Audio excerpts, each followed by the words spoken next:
दोस्तों कैसे हैं आप लोग। आजकल न्यूज में एक मूवी का नाम बहुत सुनाई पड़ रहा है जिसका नाम है द कश्मीर फाइल्स। ये पर्टिकुलर मूवी कश्मीर वैली में जो कश्मीरी पंडित्स के अगेंस्ट अत्याचार हुए थे उनको बहुत क्रूड फॉर्म में सामने दिखाती है।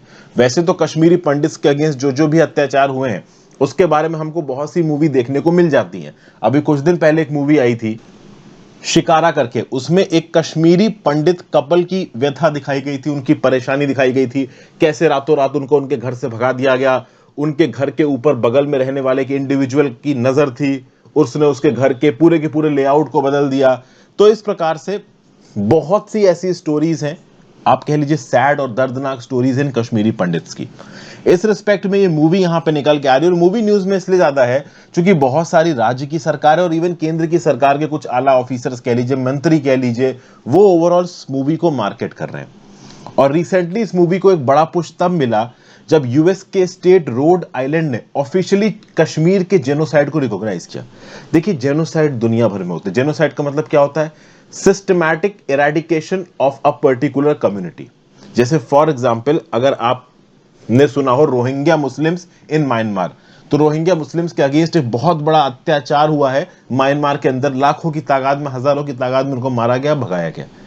इस प्रकार के बहुत से जेनोसाइड्स दुनिया भर में हुए हैं। इंडिया में एक ऐसा ही जेनोसाइड हुआ है कश्मीरी पंडित्स का। कश्मीरी पंडित्स को सिस्टमैटिकली कश्मीर वैली से मार के भगाया गया। देखिए जब डोगरा राजाओं का राज था 1947 से पहले, उस समय पे ओवरऑल कश्मीर वैली की 20% आबादी हिंदू थी और ये हिंदूज काफी इन्फ्लुएंशियल थे। चूंकि कश्मीर का राजा हिंदू था तो इनको काफी पेट्रोनाइज करता था और ओवरऑल आप कह लीजिए कश्मीरी पंडित्स की कम्युनिटी थी कश्मीर वैली के अंदर, वो काफी इन्फ्लुएंशियल कम्युनिटी हुआ करती थी। 1990 तक आते आते आप कह सकते हो कि 5% कश्मीर की आबादी कश्मीरी पंडित्स की थी। बहुत सारे जो कश्मीर में रहने वाले हिंदूज थे वो आजादी के बाद लैंड रिफॉर्म्स के चलते देश के दूसरे भागों में जाके सेटल कर गए। 1990s में एक सिस्टमैटिक मूवमेंट से चला कश्मीर वैली के अंदर, जहां पे इन कश्मीरी पंडित्स को जबरदस्ती भगाया गया कश्मीर वैली से। और इसी के रिस्पेक्ट में ये मूवी कश्मीर फाइल्स उस समय की कहानी को दोहराती है। बहुत सारे जो फर्स्ट जनरेशन के भागे हुए कश्मीरी पंडित से उनकी मुंह जबानी स्टोरी से इस पर्टिकुलर मूवी को बनाया गया है। तो इस पर्टिकुलर मूवी के थ्रू हमारे पॉलिटिशियंस हमें याद दिलाने की कोशिश कर रहे हैं कि एक्चुअली में कश्मीर में हुआ क्या है। और इसके लिए अगर आप देखो तो बहुत सारे स्टेट्स में इस मूवी को टैक्स कट्स दे दिए गए हैं, मतलब इसके ऊपर एंटरटेनमेंट टैक्स नहीं लगेगा, जीएसटी नहीं लगेगा। यहां पे आप देख सकते हैं कि कर्नाटका के अंदर बसवराज बोमई साहब ने कहा है कि लेजिस्लेटर्स के लिए स्पेशली ये मूवी स्क्रीन की जाएगी। मध्य प्रदेश के अंदर जो पुलिस वाले हैं उनको छुट्टियां दी गई हैं कि भाई आप जाके इस पर्टिकुलर मूवी को देख सकते हो। और काफी पॉलिटिक्स भी हो रही है इस पर्टिकुलर मूवी को लेके। बीजेपी वर्सेस कांग्रेस वाला मुद्दा भी यहां पे उठ जाता है।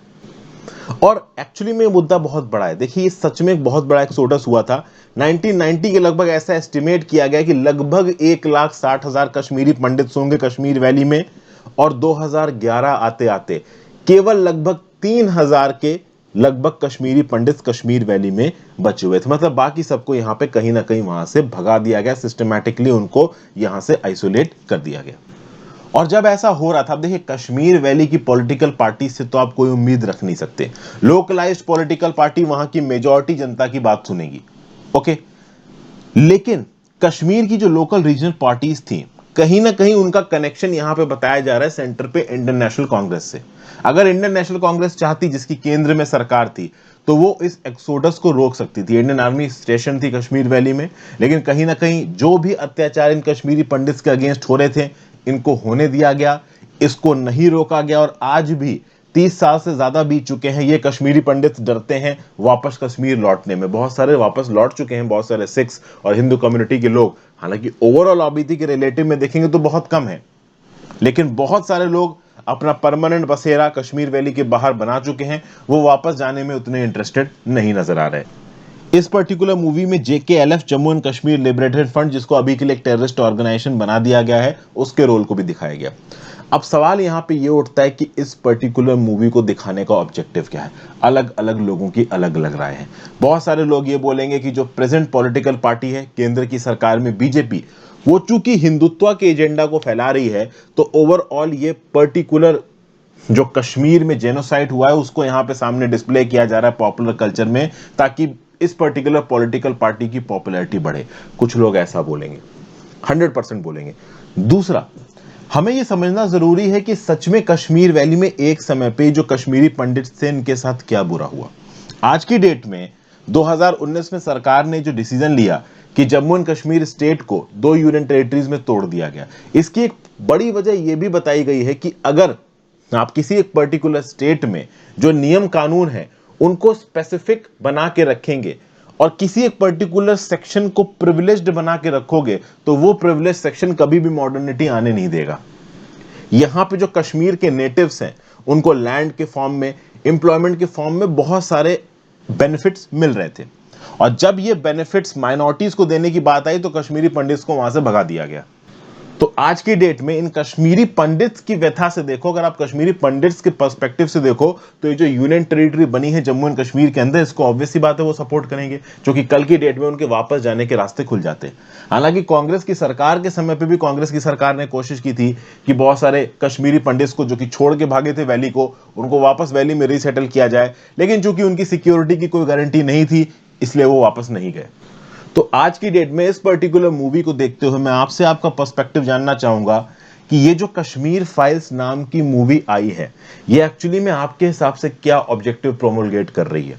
आपके हिसाब से क्या इस मूवी का आना, इसको इस प्रकार से पब्लिसाइज किया जाना, मार्केट किया जाना सही है या गलत है? ये आप अपने व्यू पॉइंट नीचे कमेंट बॉक्स में लिख के बताइए। मुझे पता है कि इस पर्टिकुलर व्यू पॉइंट को लेके बहुत सारे लोगों के बड़े रेडिकल आइडियाज भी हो सकते हैं। भद्र भाषा में अपने आइडियाज लिखिएगा, अभद्र भाषा में मत लिखिएगा। आइडियाज बताने में किसी को कोई प्रॉब्लम नहीं होनी चाहिए, ना ही किसी को पढ़ने में होनी चाहिए। इंडिया है, एक टॉलरेंट नेशन है, टॉलरेंट नेशन में हमेशा सबके आइडियाज की कदर होनी चाहिए।